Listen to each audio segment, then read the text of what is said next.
കഴക്കൂട്ടം മണ്ഡലത്തിലെ ബി.ജെ.പി. സ്ഥാനാർത്ഥി വി. മുരളീധരൻ ഇപ്പോൾ റിപ്പോർട്ടറിനോടൊപ്പം ചേരുകയാണ്. ഇപ്പോൾ തിരഞ്ഞെടുപ്പ് സജീവമായി തുടരുകയാണ്. ഗൃഹസമ്പർക്കം ഉൾപ്പെടെയുള്ള പരിപാടികളിലാണോ ഇപ്പോൾ? അതെ, ഇപ്പോൾ വൈകുന്നേരങ്ങളിൽ പദയാത്രയാണ്. 10 ദിവസം നീണ്ടു നിൽക്കുന്ന പദയാത്ര. നമ്മുടെ ഈ മണ്ഡലത്തിലെ 28 വാർഡുകൾ, ഈ എല്ലാ വാർഡുകളിലൂടെയും കാൽനടയായി യാത്ര ചെയ്ത് മണ്ഡലത്തിലെ ജനങ്ങൾ നേരിടുന്ന വളരെ അടിസ്ഥാനപരമായിട്ടുള്ള നിരവധി പ്രശ്നങ്ങളുണ്ട്. കുടിവെള്ളം വളരെ രൂക്ഷമായിട്ടുള്ള ക്ഷാമത്തെ നേരിടുന്ന ഒരു പ്രശ്നമാണ്. അത് ആണ് ഇവിടുത്തെ ജനങ്ങളെല്ലാവരും പരാതിപ്പെടുന്ന.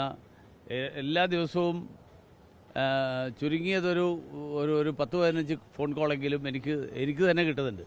കൗൺസിലർമാരായിട്ടുള്ള ആളുകൾക്ക് അതിൽ കൂടുതലാണ്. അപ്പോൾ കുടിവെള്ളം ലഭ്യമാക്കാൻ സർക്കാരിനും സാധിച്ചിട്ടില്ല, ജനപ്രതിനിധിക്കും സാധിച്ചിട്ടില്ല.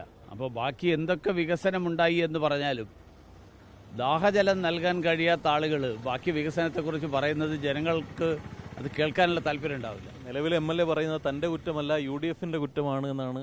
10 വർഷം അദ്ദേഹം ജനപ്രതിനിധിയായിട്ട് അദ്ദേഹം ഇപ്പോഴും UDFൻ്റെ കുറ്റം പറഞ്ഞിരിക്കുകയാണെങ്കിൽ അദ്ദേഹത്തിന് എന്നാ ഇത് നന്നാക്കാൻ പറ്റുക എന്നുള്ളതാണ്. അപ്പോൾ അദ്ദേഹം മാറിക്കൊടുത്തിട്ട് വേറൊരാൾ വരട്ടെ, കഴിയുന്ന ആൾക്കാർ ചെയ്യട്ടെ. കഴക്കൂട്ടത്ത് ശക്തമായ മത്സരം നടക്കുന്ന ഒരു മണ്ഡലമാണല്ലോ. ഇപ്പോൾ BJPയും CPM തമ്മിലായിരിക്കുമോ മത്സരം? അതല്ല, ഇപ്പോൾ ശരത്ചന്ദ്ര പ്രസാദ് സ്ഥാനാർത്ഥിയാണെന്നുള്ള കാര്യമാണ് ഇപ്പോൾ മനസ്സിലാകുന്നത്. അദ്ദേഹം ഇന്നലെ ഞങ്ങൾ ഒരു സ്ഥലത്ത് പോയപ്പോൾ അവിടെ അദ്ദേഹം ഉണ്ടായിരുന്നു. അദ്ദേഹം പറഞ്ഞത് പ്രഖ്യാപിച്ചില്ലെങ്കിലും പ്രഖ്യാപിച്ചതുപോലെയാണെന്നാണ്. ഇപ്പോൾ ശരത്ചന്ദ്ര പ്രസാദ് ഈ മണ്ഡലത്തിൽ സ്വാധീനമുള്ള ഒരാളൊക്കെ തന്നെയാണ്. അതുകൊണ്ട് കോൺഗ്രസ് പൂർണ്ണമായിട്ടും എഴുതിത്തള്ളാൻ പറ്റുന്ന ഒരു ശക്തിയാണെന്ന് എനിക്ക് തോന്നുന്നില്ല. ഒരു ശക്തമായിട്ടുള്ള ത്രികോണ മത്സരം ഈ മണ്ഡലത്തിൽ നടക്കും. പ്രാദേശിക വിഷയങ്ങൾക്കപ്പുറം ശബരിമല ഉൾപ്പെടെ സജീവമായി ചർച്ചയാവും. കേരളത്തിൻ്റെ കഴിഞ്ഞ 10 വർഷക്കാലം ഭരിച്ചുകൊണ്ടിരിക്കുന്ന സർക്കാരിൻ്റെ അഴിമതിയും സനാതനധർമ്മ വിശ്വാസികളോടുള്ള ഈ സർക്കാരിൻ്റെ നിലപാടും ഇതെല്ലാം സ്വാഭാവികമായിട്ടും ചർച്ചയാവും. പക്ഷേ അതോടൊപ്പം ഈ വികസനം എന്നുള്ള അവകാശവാദത്തിൻ്റെ പൊള്ളത്തരം കൂടി വ്യക്തമാക്കുന്നതാണ് പ്രാദേശികമായിട്ട് നമ്മൾ നേരിടുന്ന പ്രശ്നങ്ങൾ.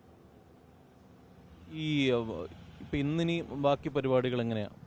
ഇന്നിപ്പോൾ ഇതേപോലെ പ്രമുഖരായിട്ടുള്ള നിരവധി ആളുകളെ കാണൽ, അതത് പ്രദേശത്തുള്ള ആൾക്കാരെ, അതിനുശേഷം വൈകുന്നേരം കഴക്കൂട്ടത്ത് പദയാത്ര.